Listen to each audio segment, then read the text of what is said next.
Thank you, Senior Pastor Ingbejo, and magandang umaga po sa inyong lahat. Kanina nga po I woke up this morning and of course I remembered that I'm the speaker. Pero meron po mga pagkakataon na while driving yung car that I use, nakakalimutan ko po kung I'm going to turn left or I'm going to turn right. There are times when I drive my vehicle nowadays, I sometimes forget whether at the end of the road and there is this intersection, am I supposed to turn right or to turn left? Only because from time to time I talk too much. Okay, I talk to my wife about a lot of things, and lo and behold, I forget that I'm driving a car which has a potential for a disaster to happen anytime. Habang nagdadrive po in the past, or sometimes, paminsan-minsan pa rin, I tend to talk too much. Okay, madaldal po ako. Until such time, I found out that maybe one way to offset this is to turn the volume of the radio a bit louder. Nilalakas ko po yung volume nung radyo na pinakikinggan ko, or if I'm listening to music, I turn it up a little, a bit more, so that it reminds me that I'm supposed to behave as a defensive driver rather than a talkative husband.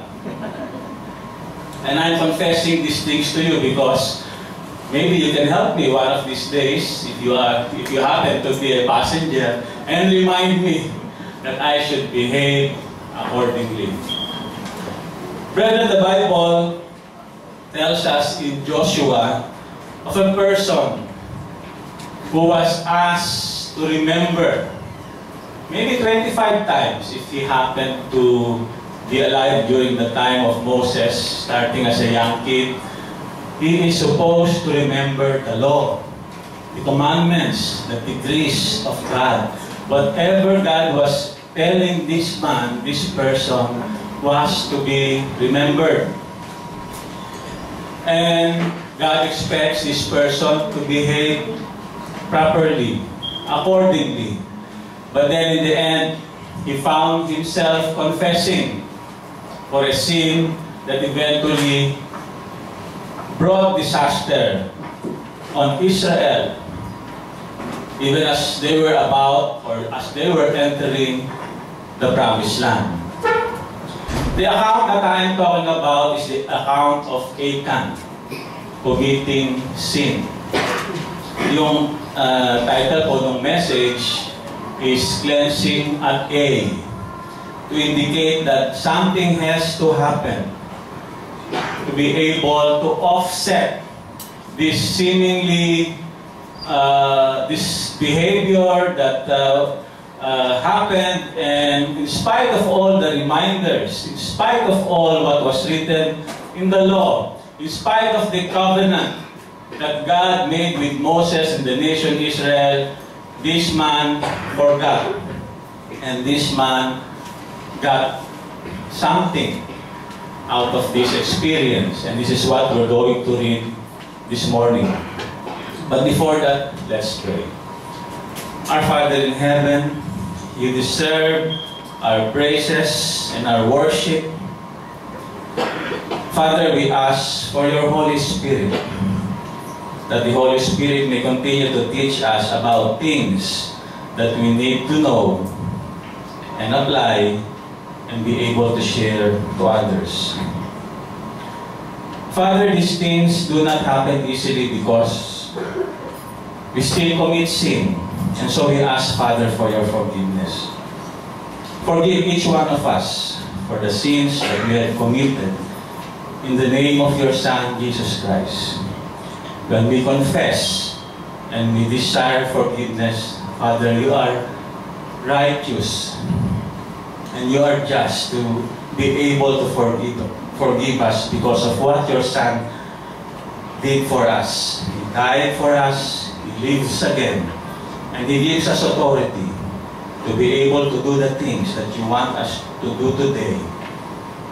Father, be our speaker this morning. Use me only as your instrument, and also impress upon all of us, Father, the importance of your word, the importance of the new covenant that already you have given to all of us, so that we may follow this and live this and share this.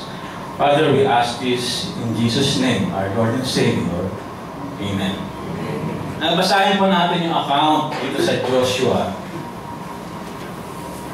And let's begin with Joshua chapter 6 and verse 17 to get a gist of what's really happening.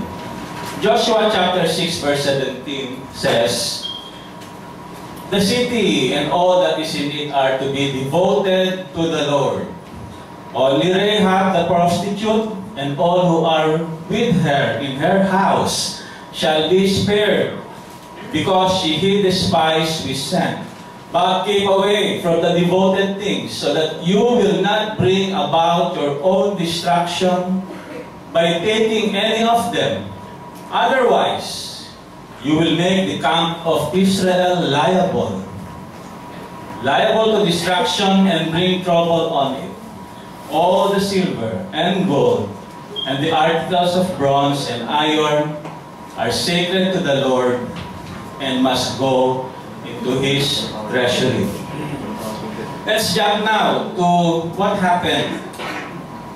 In Joshua chapter 7 verse 1, this is what happened. "But the Israelites acted unfaithfully in regard to the devoted things. Achan, son of Carmi, the son of Zimri, the son of Serah of the tribe of Judah, took some of them. So the Lord's anger burned against Israel. Now Joshua sent men from Jericho to Ai, which is near Beth-aven to the east of Bethel, and told them, 'Go up and spy out the region.' So the men went up and spied out Ai. When they returned to Joshua, they said, 'Not all the people will have to go up against Ai. Send 2,000 or 3,000 men to take it, and do not weary all the people, for only a few men are there.' So about 3,000 men went up. But they were routed by the men of Ai, who killed about 36 of them. They chased the Israelites from the city gate as far as the stone quarries and struck them down on the slopes. At this, the hearts of the people melted and became like water." Let's stop there for a while. For some of us, sitting in this room, we are not too aware of our RBC. Ano yung RBC? Red blood count. So, we don't mind about our red blood count unless it's causing us some problems. But when these problems come, like yung nahihilo tayo, or we seem to lack energy, or sometimes we're just sitting down quietly and then lo and behold, nakatulog na tayo, maybe there's something wrong with our red blood count. I had a friend who said yung spouse niya may problema sa red blood count, cannot receive as much oxygen, and therefore yung spouse niya lacks oxygen, and oxygen means life. In this particular case, Joshua and the camp of Israel is having some problems. They are losing their energy. They are losing lives in the war that they're supposed to wage against the countries or these nations or these small states that God asked them to take care of. Take care meaning they're to do something according to God's law in order to be able to claim and be able to settle in the promised land. So what's happening? Meron pong mga utos ang Panginoon during the time of Moses, when the old covenant or old agreement was made, that prior to entering or receiving the promised land, they were to take care of their behaviors. Why? Because if they do not take care of their behaviors, then what will happen? Sabi po dito sa Deuteronomy 20, verse 16, Deuteronomy 20, verse 16, however, in the cities of the nations the Lord your God is giving you as an inheritance, do not leave alive anything that breathes. Completely destroy them. The Hittites, Amorites, Canaanites, Perizzites, Hivites, and Jebusites, as the Lord your God has commanded you. Why? Otherwise, they will teach you to follow the detestable things that they do in worshiping their gods, and you will sin against the Lord your God.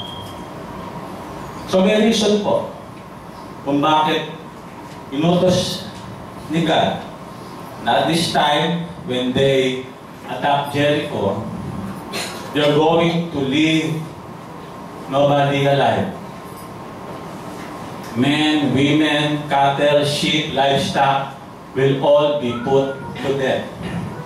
And also the gold, the silver, any treasure that will be found in it will be brought to the treasury of the Lord. No Israelite is to touch, to covet, to steal, or to lie about anything, any treasure that they can find in Jericho. But then, something happened. When they were about to attack this city-state called Israel lost the battle. And so Joshua was in quandary. What's happening, Lord? Now that all these other countries, when they find out that we lose this battle, they will attack us. And since the Jordan River is behind us, there will be no way that we can easily escape. We will be routed. So siguro, check ni Joshua yung kanyang red blood count. Kasi parang nawawalan siya ng energy, nawawalan siya ng lakas to be able to pursue this mission that was given him and that was given to the Israelites. It is an account of somebody forgetting to remember what was written in the law. When we say the law, way back, it's not just the Ten Commandments. It will include everything that is written for the instruction, for the correction, even for the encouragement of the Israelites, as we find it even in Genesis, Exodus, Numbers, Deuteronomy, Leviticus. So when God says something there, it is to be obeyed. And God says, remember, remember. 25 times. God is saying to the Israelites, remember. Now remember, the context of the word remember here is not to recall the fact, but rather to take seriously and behave properly in the light of God's faithfulness. Israel saw the Red Sea part and they went through it. Israel saw the Egyptians pursuing them, and God was fighting for them. And when the children of Israel wanted manna or wanted something to eat, manna was given them. Well, all the faithfulness that God showed Israel was to demonstrate His love for them and to keep the promises that God gave to Abraham, Isaac, and Jacob, that they will have their own land, that they are going to possess the promised land in order that they may live happily and productively, and like in any fairy tale, probably live happily ever after. But something happened. the energy of the people, or the hearts of the people, were melting down. And so, Joshua, on the eve of this campaign against A, was about to complain to God. Why is this happening, God? We tore our clothes, we throw sand on our hair. All my elders are here with me, left and right, and we're beseeching you. What will you do for your great name? And the Lord said to Joshua, let's continue our reading here in Joshua chapter 7, verse 10. The Lord said to Joshua, stand up. What are you doing? What are you doing down on your face? Israel has sinned. They have violated my covenant which I commanded them to keep. They have taken some of the devoted things. They have stolen. They have lied. They have put them with their own possessions. That is why the Israelites cannot stand against their enemies. They turn their backs and run because they have been made liable to destruction. I will not be with you anymore unless you destroy whatever among you is devoted to destruction. Now God has assigned Jericho, the people there, and the things to be found there, the treasures, the gold, the silver, for destruction. They have been devoted for destruction. When we look up the word devoted, it was translated from the Hebrew or Aramaic term keren, which sounds like harem. Harem. It's like the kings of old when they want to take more wives into their palace. They want to marry some more ladies to become their wives. They put them in a harem. These ladies are devoted to me. They are not allowed to be courted or to find other husbands. And that's the case here. Jericho was devoted, was to be given, was to be a burnt offering to God. And anybody or anything that touches Jericho in violation of God's command not to take anything from it also becomes devoted. And lo and behold, the whole nation of Israel became devoted at this point in time. Meaning they are liable to die. All of them. Unless the problem can be solved. There needs to be cleansing. There needs to be a way where sin can be taken out. There has to be a way where sin can be paid for. And then God can forgive Israel. But then they are so far, far away from still knowing about Jesus Christ. They are so far, far away even from celebrating the feast that God gave them. Most especially the Day of Atonement. When once a year, the sins of Israel, through a ritual of laying hands on two goats, one will have to be sacrificed, the other one will have to be let go in the wilderness. They're not yet in that state where they can be reminded of God's love through the Day of Atonement, that their sins can be forgiven and taken away. And so this thing happened. And so God says in verse 13, Joshua 7:13, go, consecrate the people, tell them, consecrate yourselves in preparation for tomorrow. For this is what the Lord, the God of Israel, says, that which is devoted is among you, O Israel. You cannot stand against your enemies until you remove it. So something has to be removed. The Israelites cannot stand against their enemies. unless it is removed. And here they need to participate in the removal process.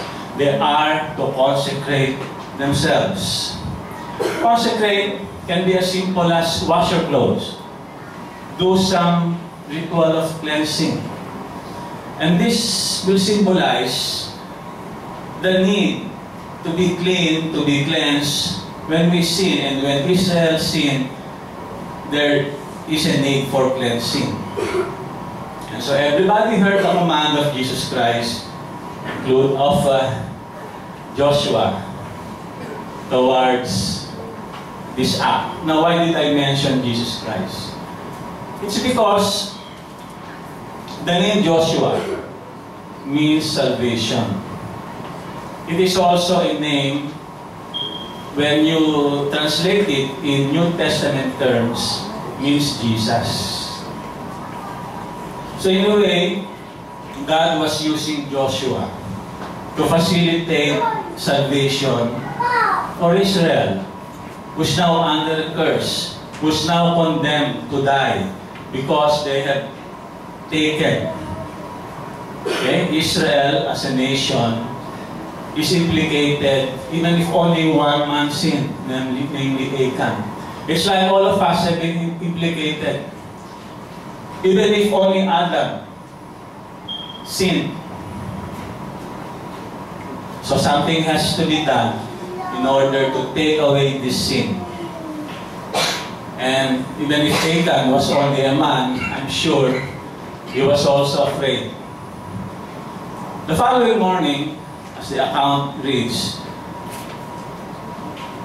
God began to call out the people. And by means of lottery, when I say lottery, it's not the lotto, but way back, God manifested His decision by way of the Urim and Thummim. It's symbolic of if there's something you see there, it means yes, and if you see another thing, it means no. I've not seen what it looks like, but basically, God allowed it to symbolize yes and no. So when Joshua said, is it from the tribe of Judah that this person that we're looking for comes from? So he cast the lot, and if it said yes, then it's yes. Okay, Judah, it's yes. Go forward. And then one by one, all the clans from Judah came forward one by one until the family where Achan belongs was called. And then Achan was called, and he was identified as the culprit. Then Joshua said to Achan, let's continue reading now here in Joshua chapter 7 verse 19. Then Joshua said to Achan, my son, give glory to the Lord, the God of Israel, and give Him the praise. Tell me what you have done. Do not hide it from me. Verse 20, Achan replied, it is true. I have sinned against the Lord, the God of Israel. That is what I have done. When I saw in the plunder a beautiful robe from Babylonia, 200 shekels of silver, and a wedge of gold weighing 50 shekels, I coveted them and took them. They are hidden in the ground inside my tent with all the silver underneath. It's like David confessing to God, God, I saw Bathsheba. I coveted her because of her beauty. And then I lied, or I stole. I stole her from her or his husband. Her ba or his? Her. Kasi pa pala tayong lahat. And then I lied about it by not telling the husband that I already had intimate relationships Alright? An intimate relationship with Bathsheba. There's a pattern here. Okay? You see something, you covet it, you steal it, and then you lie about it. Ananias and Sapphira in the New Testament saw an opportunity to become famous and be able to give to the church.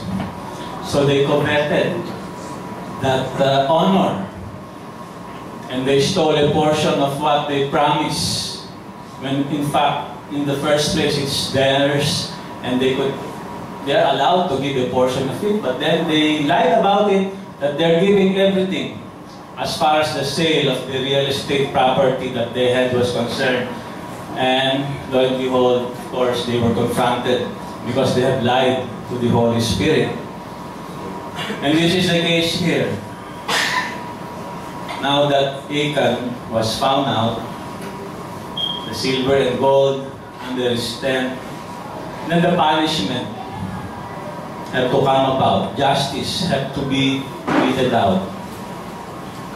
Then Joshua, together with all Israel, verse 24, took Achan, son of Sarah, the silver, the robe, the gold wedge, his sons and daughters, his cattle, donkeys, and sheep, his tent, and all that he had to the valley of Achor. Joshua said, "Why have you brought us this trouble? Or why have you brought this trouble on us? The Lord will bring trouble on you today." Then all Israel stoned him, and after they had stoned the rest, they burned them. Over Achan they heaped up a large pile of rocks, which remains to this day. Then the Lord turned from his fierce anger. Therefore that place has been called the Valley of Achor, or the Valley of Trouble, ever since. Let's just continue on with verse 1 of chapter 8. Then the Lord said to Joshua, "Do not be afraid. Do not be discouraged. Take the whole army with you and go up and attack Ai. For I have delivered into your hands the king of Ai, his people, his city, and his land. You shall do to Ai and its king as you did to Jericho and its king, except that you may carry off their plunder and livestock for yourselves. Set an ambush behind the city." And to continue on and to make the long story short, Joshua received victory, or God received victory through Joshua against Ai, that at this time when the sin of Israel was forgiven. So what can we learn from this account? What I learned is, initially when I was reading the story, I do not want to be an Achan. Okay? Mentally, I was processing the story, and I was asking myself, what if I was Achan? And was there a way of escape? How can God do this?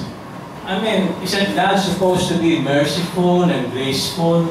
And can't He just forgive Achan for this minor incident?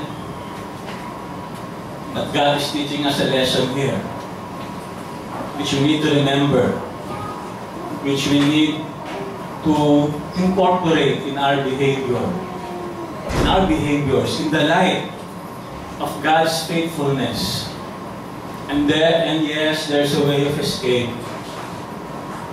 It's when we confess. Under the old covenant, confession could not matter, because even if Achan confessed, he still got what he deserved. But under the new covenant, confession matters a lot. And I want to show that today, to give us assurance that our God is indeed merciful and graceful. But at this time of a national emergency, when they are inside enemy territory, you don't hold a meeting and say, okay, we forgive you, let's go forward. No, God doesn't let Achan off the hook.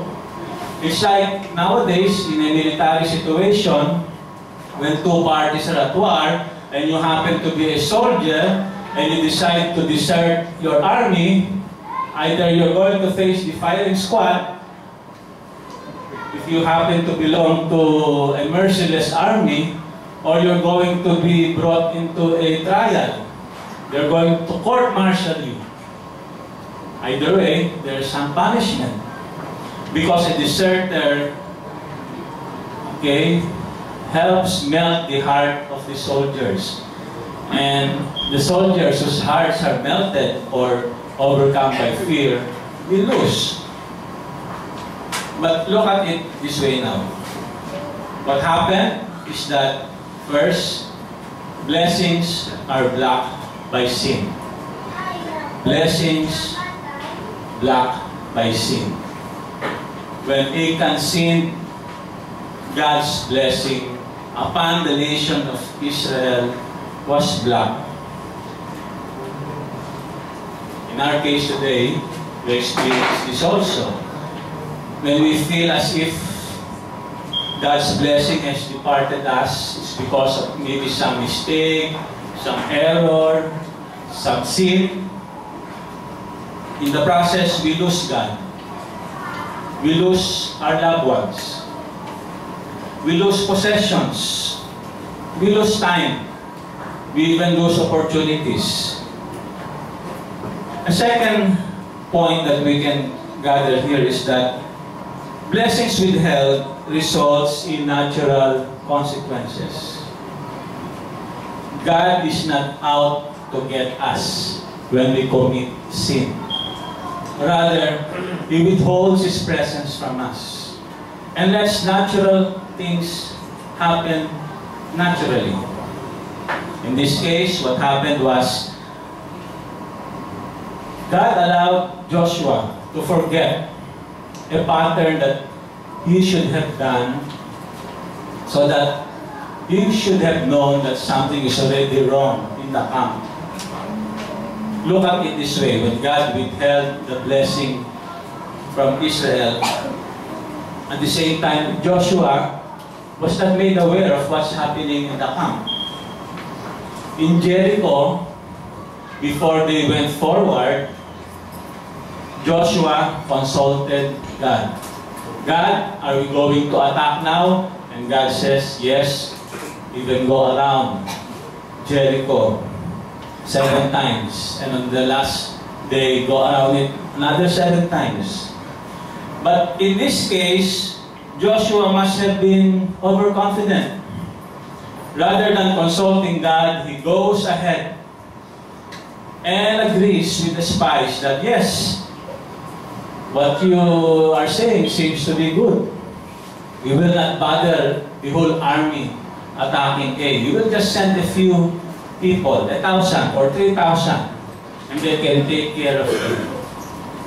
So already God's presence was withdrawn, and the natural course of events happened. The presumption of the spies, Joshua not asking, seeking, and knocking about God, resulted in fear and hopelessness when they found out that they lost the battle. And this bad news will even result in more bad news when their enemies attack them and they are pinned against the Jordan River. But then there is hope. This is what we find here, a third point or a third lesson. Blessings were restored when the Israelites participated in the process of restoration. Blessings were restored when the Israelites participated in the process of restoration. The process of restoration at this point in time involved identifying a particular person as the culprit. Yes, the whole nation of Israel sinned, but then we had to identify that one person that committed the sin, and this was Achan. And then Joshua counseled Achan, gave assurances, my son. By the way, Joshua was around 90 plus years old at this time. He calls Achan, a young person, my son. Give glory to God, meaning tell the truth. And give Him praise, which means confess. Confess what happened, what did you do. Do not hide anything from me. And then after the confession, Joshua had to impose the penalty. And together with all the people, they stoned Achan to death. Now, I'm sure none of us want something like this to happen. That's why, thankfully, we have the new covenant. We have the new agreement with God made available through Jesus Christ. You and I can avail of mercy and grace through the new covenant. We can only avail of judgment or justice through the old covenant. And that's why the new covenant is a better covenant than the old. In the old covenant, only the Israelites were covered. And the promise to them was physical, a promised land. Yes, there were some like Rahab and the Gibeonites who eventually became part of Israel. But by and large, the old covenant was reserved for Israel. And Israel was supposed to be faithful to a faithful God. God was faithful. He kept His promise. Even if it took 800 years between the time of Abraham and the time they entered the promised land, that's a long wait, God was faithful. And God was asking Israel to be faithful also. But Joshua was faithful. He obeyed. And he was able to carry out God's plan to parcel out the promised land to Israel. But then Joshua dies, new leaders come in, and when you read the book of Judges, several sinning happens again. Israel sins, gets saved by Gideon, or gets saved through Gideon. Israel sins again, gets saved through Samson. A series, never ending. You go through David, you go through Solomon, and then you go through the several kings sinning again. So much so that God must have been painfully aware that Israel cannot really keep commandments. And so He gave a new covenant. If there's one verse that I'd like us to remember at this time, you recall that we have 31 days in the calendar. Most months anyway have 31 days. So there is no day 32, day 33, just day 31 at most. So if you recall Jeremiah, and you read chapter 31, and then you read the verse 31, Jeremiah 31, verse 31, this is what it says. The time is coming, declares the Lord, when I will make a new covenant with the house of Israel and with the house of Judah. It will not be like the covenant I made with their forefathers when I took them by the hand to lead them out of Egypt, because they broke my covenant, though I was a husband to them, declares the Lord. This is the covenant I will make with the house of Israel after that time, declares the Lord. I will put my law in their minds and write it on their hearts. I will be their God, and they will be my people. No longer will a man teach his neighbor or a man his brother, saying, know the Lord, because they will all know me, from the least of them to the greatest, declares the Lord.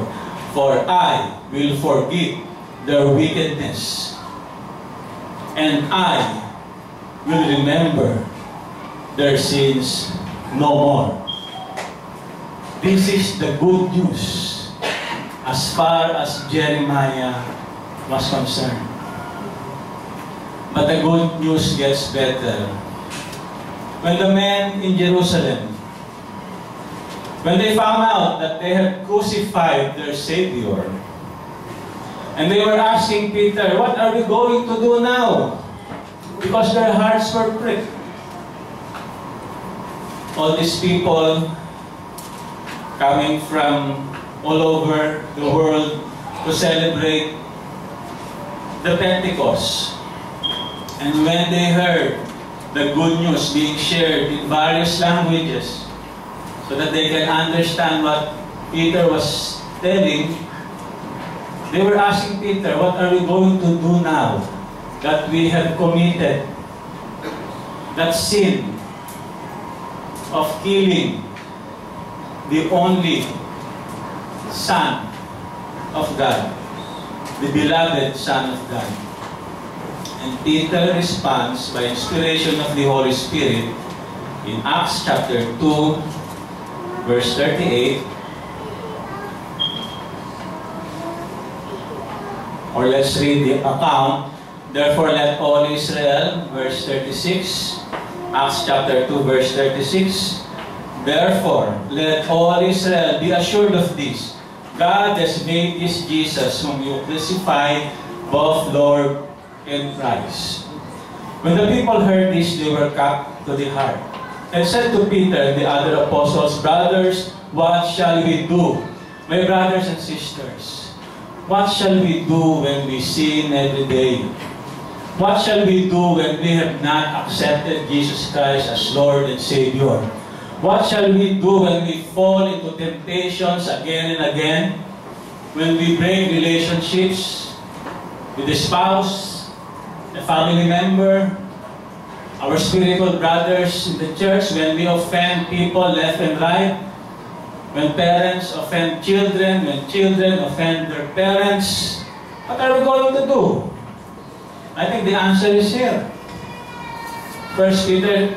Acts chapter 2, verse 38 says, Peter replied, repent and be baptized, every one of you, in the name of Jesus Christ for the forgiveness of your sins, and you will receive the gift of the Holy Spirit. The promise is for you and your children, and for all who are far off, for all whom God, or for all whom the Lord your God will call. Earlier, our senior pastor read about Ephesians, and Ephesians just confirms what Peter was telling the people. Ephesians chapter 2, and that was what?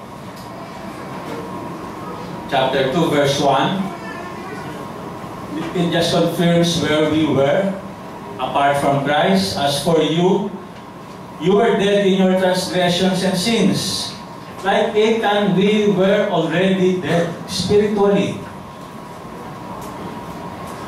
But we have hope, because it says in verse 2, in which you used to live when you followed the ways of this world and the ruler of the kingdom of the air, the spirit who is now at work in those who are disobedient.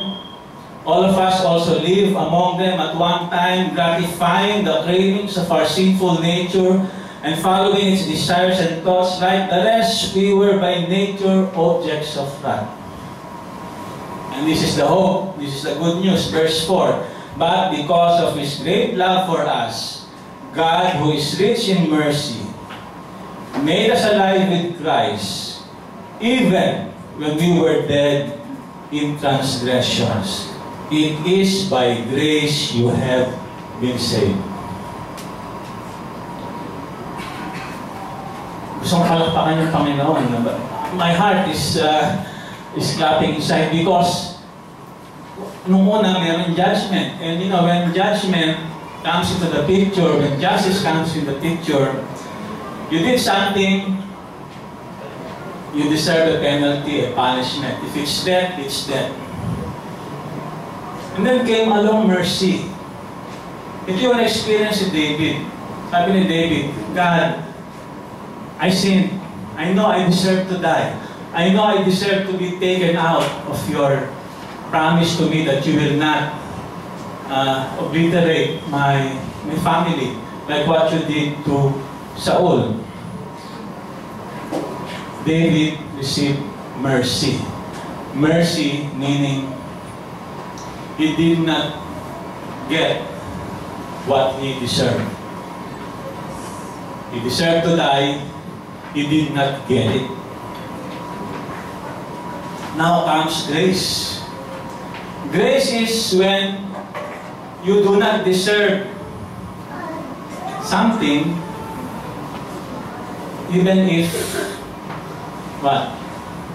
It sounds like mercy. Mercy again, let's review. Mercy is you don't get what you deserve. I mean, praise is you get what you don't deserve. Mas malalim po yun. You get what you don't deserve. It's like nagkabaong-baong ka sa utang, for example, and then lo and behold, somebody pays for your utang. You sin left and right, and lo and behold, somebody dies for you on the cross. You're supposed to die on the cross, but this time around, you don't get to die on the cross. Instead, Jesus Christ dies on the cross. And spiritually, we also die with Him. We also live in Him.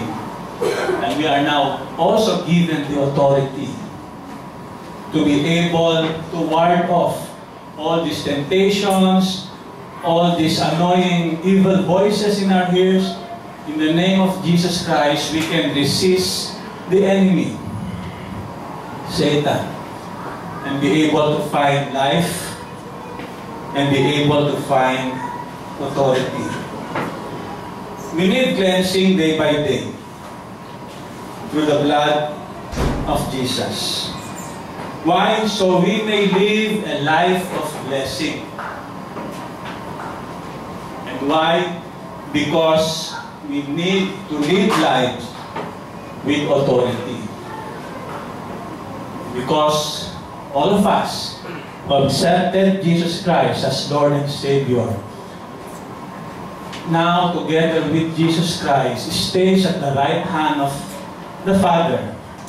And we have been given authority to be able to defeat that enemy, Satan, who accuses us, who tempts us, who traps us, who does everything possible to kill, steal, and destroy us.